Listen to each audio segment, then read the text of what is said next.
നമസ്കാരം. ഇന്ന് ഈ വീഡിയോയിൽ വീടിനകത്ത് വയ്ക്കേണ്ട കുറച്ച് ചെടികളും അതിനുപയോഗിക്കേണ്ട പോട്ട് മിക്സും വളവുമാണ് പരിചയപ്പെടുത്തുന്നത്. ആദ്യം അഗ്ലോണിമയാണ്. അഗ്ലോണിമയ്ക്ക് നമുക്ക് ചകിരിച്ചേറ് കുറഞ്ഞ പോട്ട് മിക്സും ഉപയോഗിച്ച് ചെയ്യുന്നതാണ് കുറച്ചും കൂടെ വൃത്തി. അത് നമുക്ക് വീടിനകത്ത് വയ്ക്കുകയാണെങ്കിൽ കുറച്ച് വെട്ടവും വെളിച്ചവുമുള്ള ജനലിൻ്റെ സൈഡൊക്കെ വയ്ക്കണം. അല്ല എന്നുണ്ടെങ്കിൽ നമ്മൾ ആഴ്ചയിൽ ഒരു ദിവസം കൃത്യമായി പുറത്ത് വയ്ക്കണം.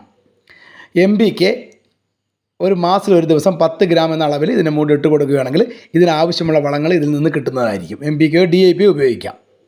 അഗ്ലോണിമയ്ക്ക് അത്തരത്തിലുള്ള വളങ്ങൾ തന്നെ ധാരാളം. ചാണകപ്പൊടി അമിതമായ അഗ്ലോണിമയ്ക്ക് വേണ്ട. അടുത്തതായി പീസ് ലില്ലിയാണ്. പീസ് ലില്ലി നമുക്ക് വെട്ടവും വെളിച്ചവുമുള്ള റൂമുകൾ മാത്രമേ വയ്ക്കുവാൻ പറ്റത്തുള്ളൂ, അല്ലെങ്കിൽ പൂ കിട്ടത്തില്ല. അപ്പോൾ ഇതിന് DAP ആണ് നമ്മൾ കൂടുതലായിട്ട് പൂ കിട്ടുവാൻ ഉപയോഗിക്കുന്നത്. പീസ് ലില്ലി ചകിരിച്ചേർ കുറഞ്ഞ പോട്ട് മിക്സിലും മണ്ണ് കൂടിയ പോട്ട് മിക്സിലും ഒരുപോലെ നിൽക്കുന്ന ചെടിയാണ് പീസ് ലില്ലി. അപ്പോൾ ഇതിന് പൂക്കുവാനായിട്ട് നമ്മൾ ഉപയോഗിക്കുന്നത് DAP ആണ്. പൂർണ്ണമായും ഇൻഡോറായി നമ്മൾ ഉപയോഗിക്കുകയാണെങ്കിൽ പെട്ടെന്ന് ഇതുപോലുള്ള വെള്ളപ്പൂക്കൾ നമുക്ക് കിട്ടത്തില്ല. അപ്പോൾ പീസ് ലില്ലിക്ക് അങ്ങനെ ഒരു കംപ്ലയിൻ്റ് ഉണ്ട്. അപ്പോൾ നമ്മൾ ആഴ്ചയിൽ ഒരു ദിവസമോ 2 ദിവസമൊക്കെ ഇടവിട്ട് പുറത്ത് വയ്ക്കുകയാണെങ്കിൽ പീസ് ലില്ലി കുറച്ച് നല്ല പച്ചപ്പോടൊക്കെ കിട്ടുകയും പൂക്കളും കിട്ടും. അടുത്തതായി പരിചയപ്പെടുത്തുന്നത് നമ്മുടെ ടേബിളിലൊക്കെ വയ്ക്കാൻ പറ്റിയ ടേബിൾ ബാമ്പു ആണ്. ഇത് നമുക്ക് ചകിരിച്ചേർ കൂടിയ പോട്ട് മിക്സിലാണ് വീടിനകത്ത് വയ്ക്കുകയാണെങ്കിൽ വയ്ക്കേണ്ടത്. കാരണം ഇതിൽ ആഴ്ചയിൽ ഒരു ദിവസം മാത്രം കുറച്ച് വെള്ളം സ്പ്രേ ചെയ്ത് കൊടുത്താൽ മതിയാവും. ഇതിന് നമ്മൾ MBK ഒരു 5 ഗ്രാം എന്ന അളവിൽ ഒരു 10-15 ദിവസത്തിലൊരിക്കലും ഇതിൻ്റെ മുകളിൽ ഇട്ട് കൊടുത്താൽ മാത്രം മതിയാവും. ചാണകപ്പൊടി ഒന്നും തന്നെ ഇതിന് ആവശ്യമില്ല. എല്ലുപൊടി, വേപ്പം പുണ്ണാക്കം അങ്ങനെയുള്ള വളങ്ങളൊന്നും നമ്മൾ ഇടവിട്ട് ഇതിൻ്റെ കൂടെ ഇട്ട് കൊടുക്കേണ്ടതില്ല. പോട്ട് മിക്സ് തയ്യാറാക്കുമ്പോൾ കുറച്ച് വേപ്പം പുണ്ണാക്കം ആഡ് ചെയ്യുകയാണെങ്കിൽ ഫംഗസ് ഒന്നും വരാതെ നമ്മുടെ ചെടിയെ സംരക്ഷിക്കും. അപ്പോൾ നമ്മൾ ഇടയ്ക്കിടയ്ക്ക് ഈ ചെടികളിലൊക്കെ കുറച്ച് സാഫ് ഇടയ്ക്കിടയ്ക്ക് ഇലയിൽ അടിച്ചു കൊടുക്കേണ്ട ഒരു ചെടിയാണ് ഈ ടേബിൾ ബാമ്പു. ഇത് ആഴ്ചയിൽ ഒരു ദിവസം കുറച്ച് നേരമെങ്കിലും വെയിൽ കൊള്ളിക്കുകയാണെങ്കിൽ നല്ല പച്ചപ്പോടെ വീടിൻ്റെ ഉള്ളിൽ നമുക്ക് തിരിച്ചു വയ്ക്കാൻ പറ്റും. ഇത് ഇസഡ് പ്ലാന്റ് നിങ്ങൾക്ക് എല്ലാവർക്കും അറിയാം. AC റൂമിൽ പോലും ഇരിക്കുന്ന ഒരു പ്ലാന്റാണ്. ഇതിന് മാക്സിമം നമ്മൾ ചകിരിച്ചേർ കുറഞ്ഞ പോട്ട് മിക്സ്, അതായത് മണ്ണ് കൂടിയ പോട്ട് മിക്സ് ഉപയോഗിക്കുക. അതാണ് ഇതിന് ബെറ്റർ.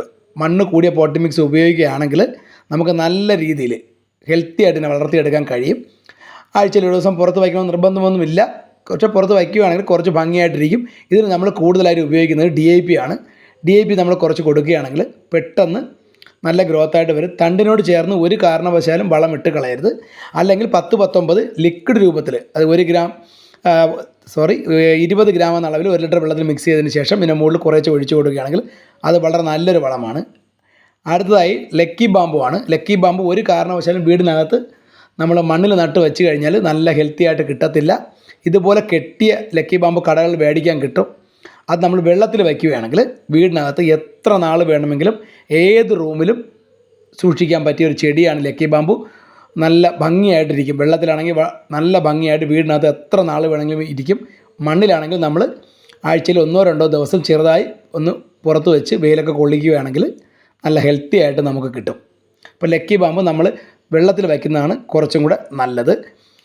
നല്ല ഭംഗിയോടെ ഇരിക്കും. അടുത്തതായി നമ്മൾ പരിചയപ്പെടുന്നത് സ്നേക്ക് പ്ലാന്റാണ്. നിങ്ങൾക്ക് എല്ലാവർക്കും അറിയാം സ്നേക്ക് പ്ലാന്റ്. ഏത് തരം പോട്ട് മിക്സിലും ഏത് തരം മണ്ണിലും ഒരുപോലെ വളരുന്നൊരു ചെടിയാണ് സ്നേക്ക് പ്ലാന്റ്. അത് ചകിരിച്ചേറ് കൂടിയ പോട്ട് മിക്സ് ഉപയോഗിക്കുകയാണെങ്കിൽ ഒരാഴ്ചയിൽ ഒരു ദിവസം കുറച്ച് വെള്ളം, ആവശ്യത്തിന് വെള്ളം മാത്രം ഒഴിച്ചു കൊടുക്കുക. മണ്ണ് കൂടിയ പോട്ട് മിക്സാണ് ഉപയോഗിക്കുകയാണെങ്കിൽ കുറച്ചുകൂടെ വെള്ളം ആഴ്ചയിൽ 1-2 ദിവസം ചെറിയ രീതിയിൽ ഒന്ന് സ്പ്രേ ചെയ്ത് കൊടുക്കുക. പ്രത്യേകിച്ച് വളങ്ങളൊന്നും തന്നെ ആവശ്യമില്ലാത്തൊരു ചെടിയാണ്. അടുത്തതായി കലാത്തിയാണ്. കലാത്തി നമുക്ക് പല വെറൈറ്റികളിപ്പോൾ ലഭിക്കുന്നുണ്ട്. പക്ഷേ പൂർണ്ണമായും ഇൻഡോറായിട്ട് വയ്ക്കുകയാണെങ്കിൽ പെട്ടെന്ന് ഇലയിൽ ചെറിയ ഡോട്ടായി ചെറിയ കരിഞ്ഞു പോകാൻ സാധ്യതയുണ്ട്. അതുകൊണ്ട് സിറ്റ് ഔട്ട് തൊട്ട് എയർ സർക്കുലേഷൻ കിട്ടുന്ന സ്ഥലങ്ങളിൽ വയ്ക്കുന്നതാണ് വളരെ വൃത്തി. ചകിരിച്ചേർ കൂടിയ പോട്ട് മിക്സിലാണ് കൂടുതലായിട്ട് ഇത് നിലനിൽക്കുന്നത്. ഇതിന് നമുക്ക് MBKയോ DAPയോ ഇത് രണ്ടും വളമായി ഉപയോഗിക്കാം. ആവശ്യത്തിന് മാത്രം ഒരു 5-10 തരി 2 ആഴ്ചയിലേക്ക് ഇട്ട് കൊടുത്താൽ മതിയാവും. അപ്പോൾ ഈ വീഡിയോ ഇഷ്ടപ്പെട്ടെങ്കിൽ നിങ്ങളൊന്ന് മാക്സിമം ഷെയർ ചെയ്യുക. എല്ലാവർക്കും വീഡിയോ ഇഷ്ടപ്പെടുന്ന കരുതുന്നു.